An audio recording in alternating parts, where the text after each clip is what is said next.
Let me ask you a serious question, okay? This is gonna be a real one. It's gonna require you to dig a little bit deep, okay?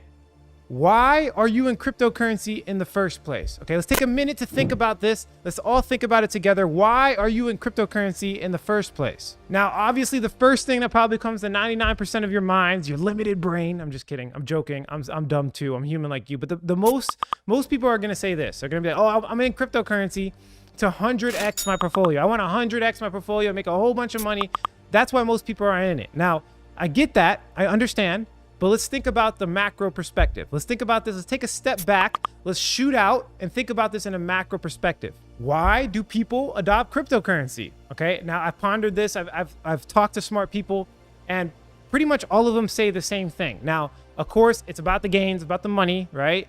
But what it's really about, okay, the truth of all of this, the one variable, if I were to boil it all down to one variable, it's the fact that cryptocurrency is completely permissionless. Permissionless. The fact that anybody in the world can access these cryptocurrencies without asking any centralized entity in the world, no government, no bank. They don't have to ask anybody for permission. It's permissionless. Now, I know that might sound corny, right? It's not a documentary or anything, but what I really want to explain to you guys is that the power of cryptocurrency allows anybody by any race, any color, any tax bracket, any income, no matter who you are, you have open freedom to financial products that are currently limited to like the top 1% of the world. Just think about it, right? Obviously right now the gains are big and that's probably why you're in it. But think about it 10 years from now when the law of diminishing returns comes in and the money is not as crazy. There's not like any 100x opportunities anymore. You know, it's just normal like the stock market. At that point, why would people accept cryptocurrency? It's because it's permissionless. Now, the question I have to ask is it truly permissionless? That's important to answer, right? Because though the technology gives us the ability to do these things, is it actually accessible to, you know, the 97%, the people that don't have, you know, 100 grand in cryptocurrency? Is it actually accessible to these people? So we all know on Ethereum, the killer application is decentralized finance, DeFi. Basically, anybody in the world can access financial products that were limited to very rich people that are accredited investors, right? That can provide liquidity, right? DeFi is the one thing that's been growing faster than any other sector in cryptocurrency as we speak, right? That is the new killer app. And it's beautiful, right? On the surface, this, again, like I said, like it's a thing we've never seen before. The innovation is absolutely insane. But there's one thing that bothers me the most, and that's gas fees. Gas fees are so high, the common man cannot get access to these financial products, therefore making it permissioned by the cost of the gas fee or the miners. It literally raised the bar of entry to everybody having access to financial products to only people with a lot of money having access to financial products, right? It's very hard to trade with somebody with less than $10,000 in their portfolio when the gas fee's $50 in and $50 out. Let me explain. And actually, let's do the math. So according to BitcoinInfoCharts.com, 97.72% of all Bitcoin holders have less than 0.1 BTC, which the current price of 0.1 BTC is $5,179. So if, let's say, hypothetically, these people have altcoins as well, right? Let's say, I don't know, the average investor has about 10 grand to their name in cryptocurrency, which is realistic because I talk to people all the time and my group and stuff like that. And that's typically around the range they have. They have anywhere from 5 to 10 grand in total in cryptocurrency. This $10,000 is way too small to invest into things like Uniswap and decentralized finance applications, and pretty much almost every altcoin on the market is not going to be accessible to people with $10,000. I'm going to do more math. If you follow my portfolio structure and my risk management model, essentially 50% of your money is going to be used for altcoins like Ethereum and different projects, okay? Like different lower market cap altcoins. Now, typically the way I move is I use 0.5% or 1% of my money for a risky, high risk play, right? So if you're having true risk management, if you do it the right way, instead of, you know, I'm not talking about the people that just go all in on like a DeFi degen, you know, 2 million in market cap coin. That's not what I'm talking about. I'm talking about people that take finance very serious and you actually want to trade and not lose all your money, right? They're usually making about 1 to 2% trades. So if you have $10,000 to your name, that's essentially $100. If you want to buy one of these altcoins we're talking about on this cryptocurrency channel, if you're doing it the right way, you'd be spending $100 to $200 on the average size portfolio. Now, obviously, that doesn't make sense at all. Pretty much 90% of the time, the gas fees cost about $50, right, to get into the coin and $50 to get out of the coin. Now it can range from $20, and in some cases I've paid $150 in transaction fees. Literally, if you go to Etherscan and look at my public address, I spent almost 8 grand on gas in the past, not even year, $8,000 on gas. That's absolutely ridiculous. And somebody with a smaller portfolio does not have the capital to trade on Uniswap and Ethereum and ERC20 tokens. It's just not going to happen.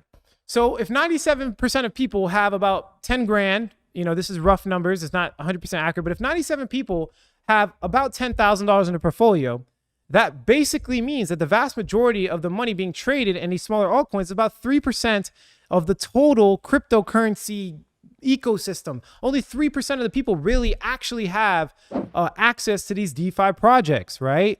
And that is not cool. That is not permissionless. That's not decentralized. And this is the truth, right? This is the truth. And I wanted to present that to you guys because there's actually a solution. And we're going to talk about that solution in this video today. Now, a couple of solutions that's been trying to solve it, like Polkadot, Cardano, Kusama. There's been a lot of projects that have been trying to tackle the same issue. It's been a known problem for years, right? It was first a problem on Bitcoin, right? It's very slow and expensive to send money. Now that people are adopting Ethereum, it's becoming a problem on Ethereum as well, right? And nobody got access to these DeFi projects. That's the truth. Until recently, okay? So recently, and this hit me upside the head. At one point, I was calling this project close to a scam. Now, it's the number 3 spot on CoinMarketCap by market capitalization, even passing Tether. And this is, of course, what you guys know, BNB, which gives you access to the Binance Smart Chain, where fees are less than 25 cents and the rate in which the actual transactions go through are less than 5 to 10 seconds in some cases. So I genuinely believe, just because I know the market, not only am I making these YouTube videos, but I'm talking to people in my group and I hear their questions, concerns on a daily basis. I hear it all the time. I genuinely believe that the people that did not get access to Uniswap and DeFi and the last couple of runs, DeFi summer, and this recent DeFi, you can call it a bubble, you call it whatever you want, this recent DeFi bull run, the people that did not get access will now migrate to the Binance chain. Why? Because this is the only working product known to man. Binance is the only working product known to man that gives access to everybody, right? Transaction fees are calculated in cents, not dollars. Transaction times are calculated in seconds, not minutes. This is, in my personal opinion, true decentralization. So in this video here, we'll be talking about Binance BNB token, as well as all the options that it's going to potentially create for us in the future. And then I'm going to be doing a price prediction at the end of this video. So let's dive into some specifics because things are going to get out of hand and I want to make sure everybody's ahead of the curve. Okay. I don't want to get left behind. You guys know the motto of this channel. If you could pay attention over here, look at the screen, you could basically see that there's something called PancakeSwap. They came out of nowhere. What is PancakeSwap? I'm sure a lot of you on my channel already know, but PancakeSwap is basically a decentralized, same thing as Uniswap, a decentralized exchange, right? Where you can get access for pretty much anything. But look at the volume. Look at the amount of visits and compare. The volume's almost matching in 24-hour volume. Look at the difference amount of visits. So PancakeSwap is being utilized, and in some cases, PancakeSwap passed Uniswap and transaction volumes. Now, the difference here is that Uniswap's on Ethereum, and PancakeSwap is, you guessed it, it's on Binance. So things are getting crazy. Binance Smart Chain is getting crazy. People are clearly starting to adopt it. Let me give you more evidence to this massive, growth that's about to happen. I'm gonna pull up this chart here, and it basically shows something very clear. Now, let me just hide some of these so that we can basically look at this from a realistic perspective that you guys can actually digest. So right here, this is Ethereum dominance in the market. So you can see from this date, it's been completely tanking, right? Look at that.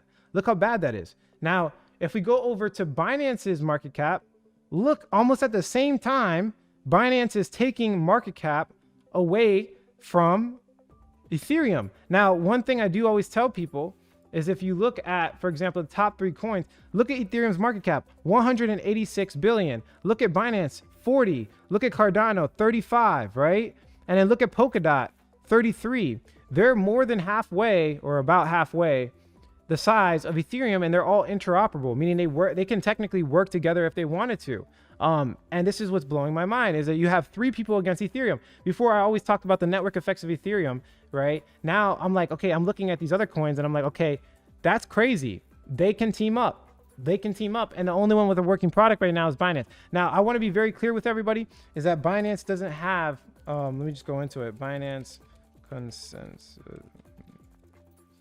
Binance is centralized. So my long-term play is not really Binance.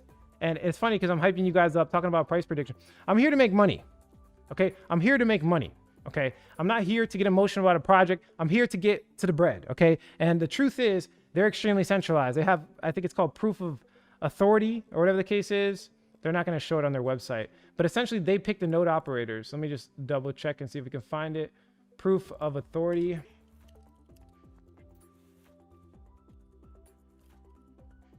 Yeah, so their proof of authority consensus, they pick people, as you can see here, POA.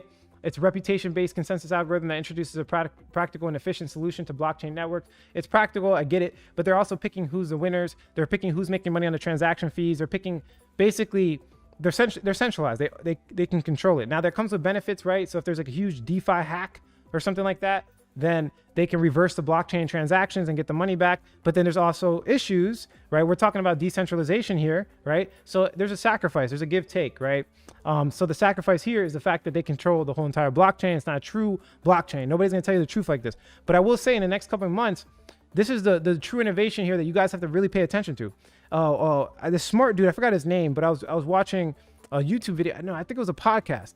And he basically explained, he's like, look, the things that 100x on Ethereum blockchain are going to be the projects that are created when the transaction speeds and the transaction costs are down. So let's imagine a perfect situation where Ethereum has like, I don't know, 0 fees and the speeds are like less than a second, right? On everything. Whatever project could be created in that environment are going to be the next 100x projects. So what I'm anticipating here is that Binance is the best place for the innovation to happen at the current time. But being that this is open source, everything on the internet, you know, and at least in Web 3.0, it's all open source. So maybe in the future, the innovative projects that come out on the Binance Smart Chain will then be recreated on Ethereum when Ethereum 2.0 comes in and solves the issue of transaction fees and transaction speeds. Does that make sense, guys? Essentially, this is kind of the innovation ground right now that's setting up for Polkadot, for Cardano. Now, personally, the reason why I'm not like long-term bullish on Binance Chain is because of the proof of authority.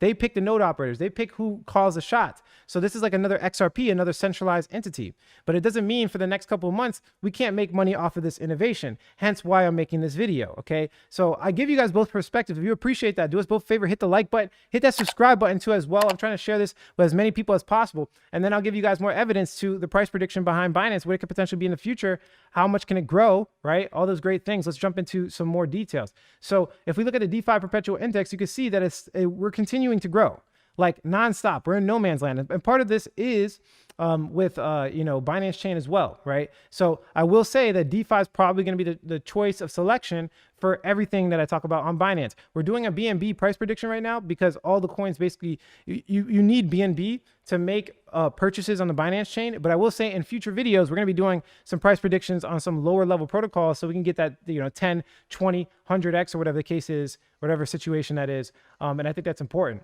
So moving back, right? I really do believe, and I'm not the only person to say this, I do believe that gold, okay, Bitcoin is going to pass gold's market cap. I really do think that. Now, it might not like do it this year. It might do it, in like 10 years, right? Bitcoin can easily do this in a long frame of time. Now, I usually base it off of that. Now there's logarithmic regression, there's data science models, stock to flow ratio, all these things are kind of pointing in a general direction, but I will say there are a lot, some of them are less, right? So some prediction models are pointing to like $1 million Bitcoin. Some are saying $288,000 Bitcoin.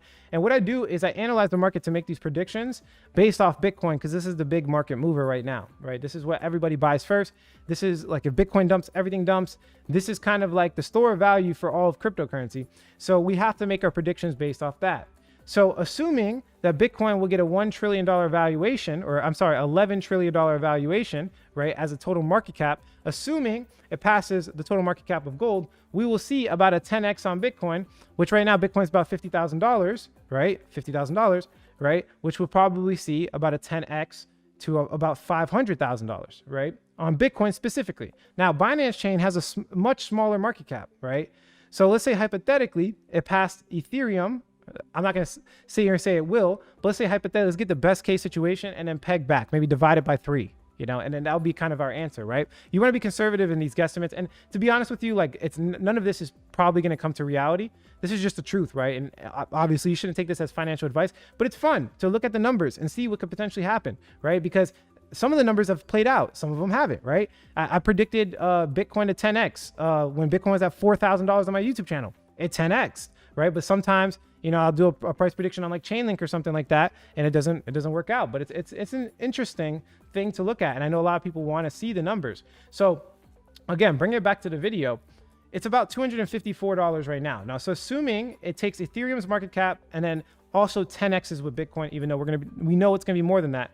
So let's say assuming it takes Ethereum's market cap and then 10x's as well. So from right now, I'm just gonna do some quick math. If we do 186 divided by 39, 186 divided by 39, I did 399. You can see that there's about a 4.5 or 4.7x. Okay, so basically right now, to get to Ethereum's market cap, Binance will about 4 to 5x. Let's just call it 4 to be conservative. So if it's 4xing and then 10xing with Bitcoin, right, we could see about a 14x on the price of Binance Chain. Now, if you purchase Binance Chain today, right, with $1,000, and keep in mind, like, we're talking about the BNB coin. I keep saying Binance Chain because that's where the true innovation's at. But we're talking about the BNB coin, which is like, it's way safer than these protocols on Binance. So it's like a safe bet, right? It's not super safe. You have to think of context of what it's safe within crypto. And in the market of crypto, a top 3 coin like this, number 3 on CoinMarketCap, is going to be safer than, you know, a DeFi protocol with 10 million in their market capitalization. So moving forward, if we have a 14x, you could essentially turn about $1,000 into $14,000. Okay. This is conservative numbers. Most likely we'll have more growth on BNB. Okay. And most likely Ethereum is going to take more market cap than Bitcoin. Ethereum is most likely going to do more of like a 12 to 13x. We've talked about this before. It's currently at 1,600. When it was at 900, I said it was going to go to about 5,000 to 8,000. So all of these numbers are realistic. Okay. So I could say maybe a 10 to 14x on Binance coin, maybe by the end of this bull cycle, and it could be way more than that in the future. And that's assuming Bitcoin gets to 10 or $11 trillion market cap of gold, right? And we don't keep going up from there. So $1,000 to about $14,000 is my price prediction for Binance coin. They're getting a lot of adoption. Things are happening that are amazing. There could be an altcoin season around the corner happening as we speak. Like literally altcoins could start taking off. And guys, remember, back in the day, I would talk about like liquidity provision. I would talk about specifically, yield farming and all these crazy things. It cost me, one time I paid $150 for one transaction to get into a yield farm. So now I can do that. I can get in and out, right? Sometimes when you're getting 20% APY, when you're making 20% on your money a year, when you're making 20% of money in a year, just getting in the protocol will cost you 5%. And then getting out will cost you another 5%. So you're losing all your annual percentage yield, right? So again, Binance is bringing that down to 25 cents. The innovation and the trading that's about to happen on the Binance chain is absolutely ridiculous. It's opening a gateway for people that have less than $10,000, which would then open the gateway for people that have more liquidity. And the people are just going to get fed up with Ethereum. That's just the truth. So I'm not going to sit here and say they're going to flip. I'm just saying if they did flip, it's about 14, 15x conservative. This is conservative, guys. 1,500%. You could turn $1,000 into about 15 grand. And that's assuming, again, the variables we talked about before. Now, and that's coming from a coin that's top 3. That's a top 3 coin. So it's relatively safe in the terms of cryptocurrency. Usually you don't get 15x's for safe coins. So I think it's really interesting. I think it's something everybody should be paying attention to. We'll be doing more tutorials on the Binance chain. Of course, we're not getting emotional. I'm not 100% tied to this coin. I just want to make some money. And we'll be talking about some DeFi protocols on the Binance chain that have lower market cap, that have the chance to 50 or 100x. So again, guys, definitely subscribe to this channel. If you like the quality of this content, hit like. If you don't, leave some constructive criticism, subscribe for more video updates. And like I always say, if you don't get with this technology, you will get left behind. And I'm showing you now how to get left behind. So definitely put the push notifications on. We're doing more live streams, et cetera, et cetera. I'll talk to you guys in the next video. Thanks for watching. Catch you in the next one.